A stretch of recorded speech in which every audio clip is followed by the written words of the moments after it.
Mēs redzam notikuma vieta tā pati.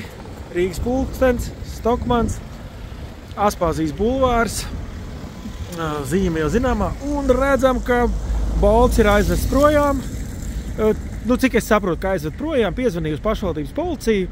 Ja ir uzlikts sots un 8 stundu laikā nav novērsts satiksmes noteikumu pārkāpums, tad 121. un 122. punkts laikam ļauj aizvest prom auto.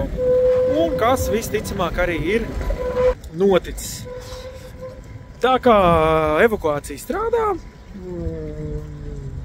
un vajag tikai attiecīgi informēt, bet īstenībā diezgan ilgi bija nostāvējis, jo, kā mēs redzējām iepriekšējā video, paskaties, ja tu nezinu, par ko es runāju, te stāvēja Bolts tieši, un bija sots no 28. decembra.